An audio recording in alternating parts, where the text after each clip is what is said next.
Southern Music Research Center presents Premier bonheur du jour, du jour, du jour.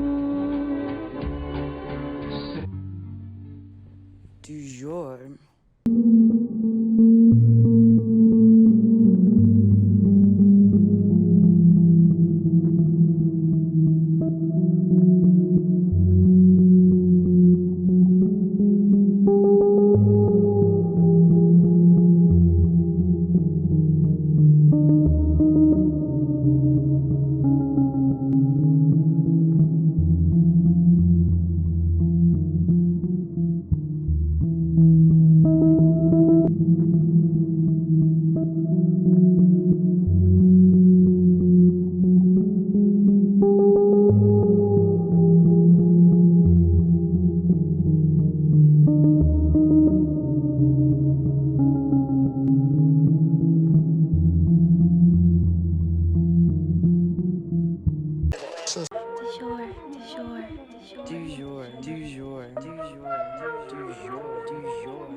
You are so random.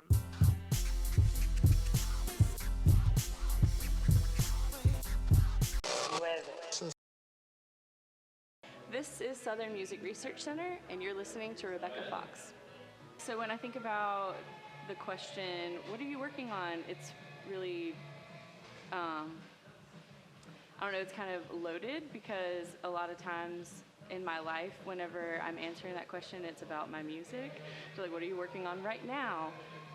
And I don't think that is missing from my life. It's just not on the forefront of what I've been working on.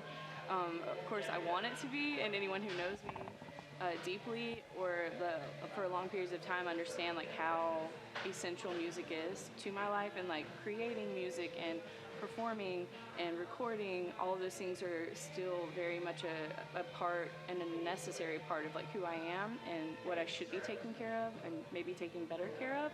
But it doesn't mean that I'm not working on things. And so when you first asked me that question, I thought, what am I working on, and how I had to resist the idea of like explaining why I'm not working on music right now, which is really hard.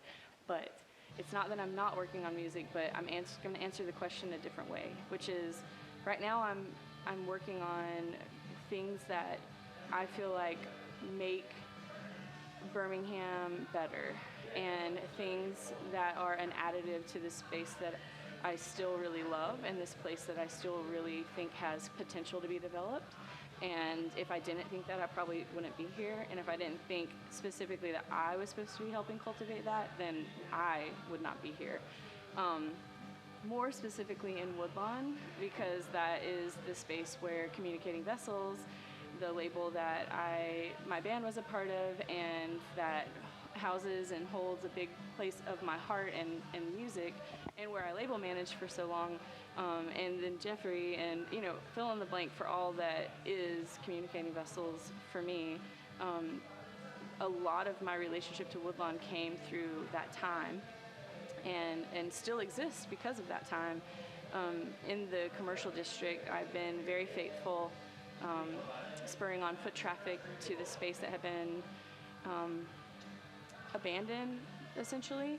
Not forgotten completely, but maybe quieted a little bit, and really getting to be a part of this big picture community with slow burn mentality, how to do things delicately, how to protect root system and legacy while making way and weed eating, and like getting spaces ready for new business and growth. And so the Woodlawn Street Market, which is something I've been a part of for 10 years, still going strong, and music still being created there, and new businesses coming, and old businesses getting facelifts, and all of that makeup, and the business association talking to each other. Those are all things that I'm very much a part of on a regular daily basis.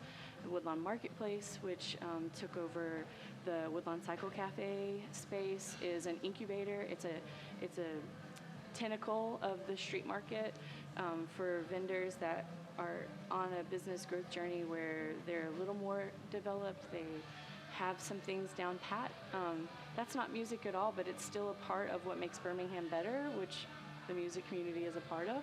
And so it feels really good and healthy, and it makes the whole landscape feel more full.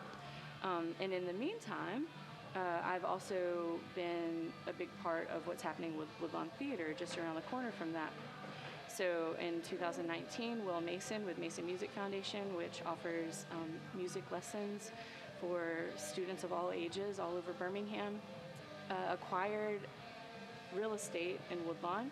They have been teaching lessons in Woodlawn for a long time, but renting spaces from Cornerstone, from CONVOS at some point, and most recently from Disco in these really beautiful but very much curtained classrooms and capacity caps, and not having their own space, which is kind of a big deal when you're a student learning, no matter how old you are. It's really important to have a space dedicated to doing that.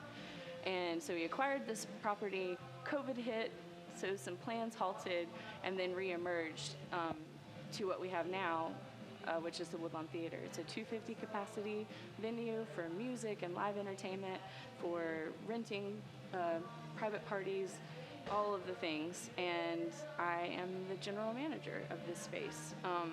And that's important to me because it's in Woodlawn, and because it's in the historical Woodlawn Theater space, which was a cinema that was built in 1929. And it's a community that I love, but also because I am still very much attached to, attracted to, working towards and working for this music community that I love and hold so dear.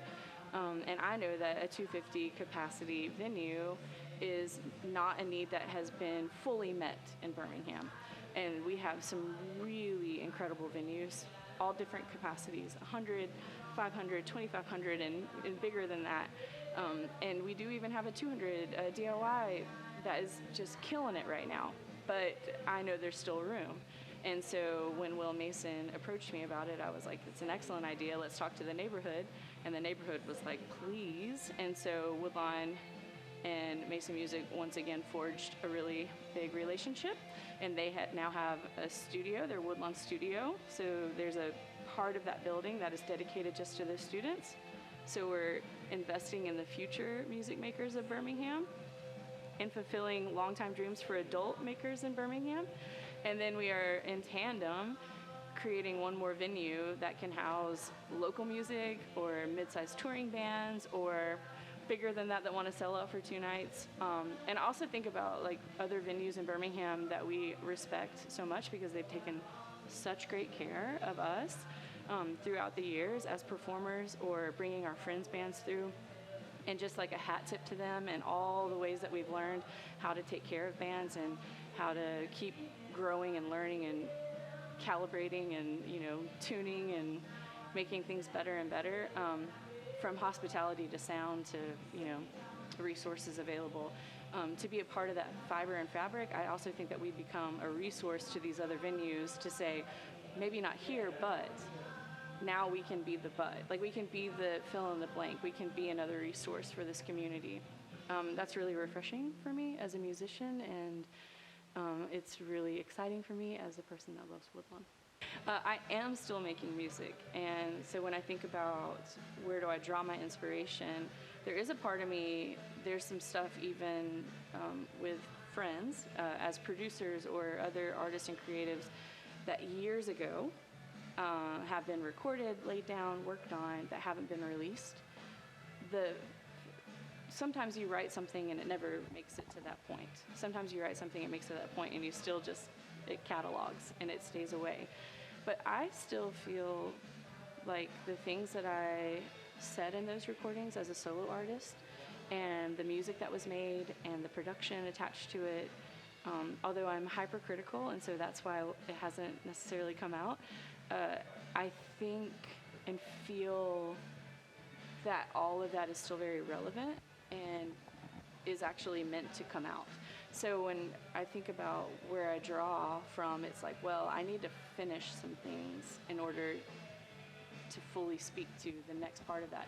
But I will still go there and say, it's what I'm doing right now. Like, whatever is happening in my life, music becomes, because it's a part of who I am, it becomes an overflow. I mean, this is it's going to be very like cheesy, I think, but even like when I was given a list of questions that I might be talking about on camera for, documentary sake, it immediately spurred up a song in me. And I was at the theater, it was up on the upright piano, and I was just playing through chords, and then I started, just like letting it all come out. And it was actually anxious energy because, the first question is like, what are you working on? And like I said at the beginning, like a lot of times that's attached to my music and like what band I was in, or who I was last recording with, or the fact that they had just seen me play at some really beautiful place like Bottle Tree, or and so it's like, well, what are you working on? And you normally could answer back very exuberantly or like be withholding a little bit, but that's because you're actually working on something. And this time it was anxiety, but that spurred on this song, and like these feelings and these emotions coming out alongside of chords and these progressions and not being perfect, and just almost like a drum sound, like just moving over and over and letting all those questions come out of me, because it's an overflow of who I am, and it's like an experience I'm having right now. And there's beautiful things like a journal and like writing those things down. There's the momentary where you just let it be and you let it go. And then there's the new day and age where you have a voice memo and you can just catch it because it might be something you really want to hold on to. And maybe this is that. But I would say most of my inspiration comes from the here and the now, and me needing to process through things. And sometimes that is for very personal reasons, like what I'm going through. Maybe it's what my immediate circle is going through, or this day and age. I mean, I found myself writing a lot on behalf of somebody else that maybe isn't a musician, that they share their story, and because I'm an empath, I just take it in and then I give it out because someone else needs to hear that same thing. How many times have I listened to a song and thought, they literally stole a page from my diary? What a beautiful way to connect with other people. So, does hip-hop fit into anybody's life, or is it a lifestyle? Sorry. I think that I was very fortunate to have a lot of my Earth days spent during the 90s. That is not the beginning of hip-hop, but it is a big moment for hip-hop. And as I, in more recent history, have learned about the elements of hip-hop and learned more of the history, the names, the players, the controversy, some of that being very damning and scary, and some of it being light and fluffy and just a part of the, propaganda against propaganda. I think it's so interesting, and it's just a really cool art form. But as that's come about, I've started to recognize how essential the 90s were, in my opinion, for laying down really good groundwork for, hip-hop, and for our country embracing hip-hop. And the other thing which I really love, which is the crossover, right? So, we understand where different fundamental parts of all music kind of live together, but hip-hop started to get really daring, and rock and roll started to get really daring, where they would showcase that stuff together. I also speak about the 90s a lot because I think the music industry is vastly different than it was during that time. I wasn't even making music during that time because I was little, but in the 90s, radio was radio. It was like a part of what led you to listen to certain things. It was one chart. There was no hip-hop chart and international music chart, and it was top 40. And everybody lived together on that platform. And I know I'm being very general, but as a person growing up in the 90s, that was my experience. Radio was telling me what to listen to, and it wasn't just what to listen to in Alabama. It was what to listen to everywhere. And the top 40 list would go from grunge to pop again, to some adult contemporary song that you didn't think should be in there, but they still got it and it's in there, and then hip hop right underneath it, and then a merging of hip hop and rock together. And I was just like, man, the 90s, you knew every word to every song. they all live together. You could go to any school, any dance, and you're going to hear all of that. The only time it started to like break off in those were when you figured out what you liked out of all of that the most. And then it shaped what you were wearing, what record you were buying, because that was a thing. You actually bought records, what you waited on, what you pre-ordered. Oh my God. Like, you know, just like, you just couldn't, you listened to a whole album too. That was another thing from the 90s, you know, that I remember was like just the anticipation. You could also just get a single. What a crazy thing. Anyways, yeah, so I just think that was where hip hop first introduced itself to me, but I didn't recognize it as, oh, I'm listening to hip hop. It was just a part of the fabric. When I was fortunate enough to be a part of Communicating Vessels, it started to really speak a different language. It had vocabulary with definitions.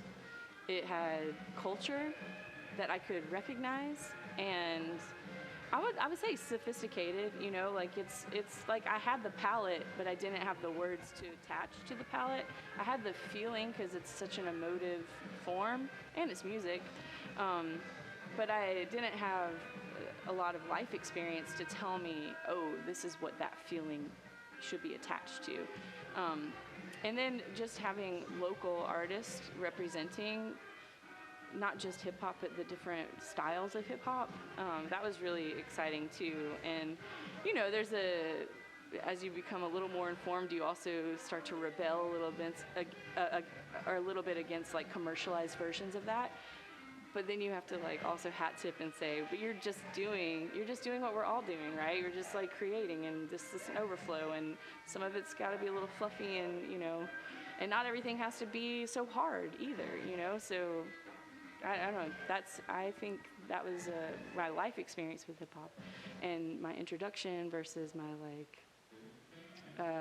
more intimate relationship with it, and then creatively, because of the Communicating Vessels and because of establishing those relationships, and I guess because of great respect for it, I was let into circles of people that I love, that are creating different styles, but all hip hop, and that meant that my voice could live in those spaces too, in great respect, and vice versa. Like I could be creating art, which some of that unreleased is that, where I'm creating and becoming more confident in that part of my life as a solo artist, and letting other people come be a part of that from hip hop. That's, you know, I think it was like there's an ebb and flow to that process. You know, it's like, do I belong here?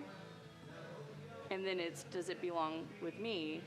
And then recognizing that if in the right place, in the right time, in the right mind, it is. Yes, 100%. And funny, because some people don't know me from the Great Book of John, but that is like a big, huge chunk of my heart and my musical career for the rest of my life. I know that. And standard setting, and like relationships, and musicality, and songwriting, and I mean, just like, makes me emotional, but like so good. And like, I remember, wow. But we did one of our record releases coming off a tour, very impromptu. Like we were working on it while we were on the road. That's how crazy it was. This is how I knew I can throw a good party, because I could make anything happen like in a moment. But we did this like White Rabbit follow party for a record release, and we had it at Urban Standard, another RIP, you know, and just like, that Tom would let us have this space, that Trevor would like facilitate for that to happen, and they were always like supporting local music on these smaller scales. And we did a White Rabbit printout that had the date, had a rabbit on it, and had the address and the time. And we also attached it to our records, and places like Charlemagne Records. So anyone bought the CD, they would have this, and no direction. There was no, like, you really had to just trust that experience. And it was, when we got home and then we were getting ready for this show, and it was just packed, like Urban Standard was packed out, and performing on this tiny little, you know, and just knowing how intimate and perfect it was to be having this experience. And we played one of the songs from the record, which we did not play very often, called Brown Frown, which has got this crazy drum backbeat situations, very aggressive, very like compared to a lot of our melodic, no, it's very big, lots of layers, especially on the recording. But live, it can be really hard to accomplish what you do in the dreamscape of a studio. And we did it. We just went through it. And I remember coming off stage and just being on a high just because it's the record release and just so much fun. We're coming home from tour and like, it's so good. And just running into people like the Green Seed and even Shaheen and DJ Supreme and everybody just be like, what was this song? And like really feeling it. And like the next time we played it live, MC's coming on stage to rap on top of Brown Frown. And I was just like, again, I hate dipping into places that could be perceived as cheesy because it's not. It's very authentic. But thinking the level of cool, like just the musicianship, like the respect that you're holding in that court for a second is like, because it's so cool just now, like if it's somebody's playing acoustic guitar and another person jumps up and does harmonies with them and like you love that raw guttural, but this is like, oh, these are two art forms that they do exist together and they have been produced together, but live on stage, that was not happening as often. And so I was like, man, I really feel like so good. And the camaraderie, so nice. I love hip-hop and I respect it, and I love the inclusive nature that has certainly come even in more recent history. And I love the fact that despite it not being their responsibility, that they would from the beginning take time to just educate like what's really happening to people every single day, and empowering people to keep going, and then empowering other people to speak when they should and to not be silent when they can't, and then, just make space for people that just love and respect music, and not to say it is this or that, just to say like we all exist together and we need each other and like we're better together.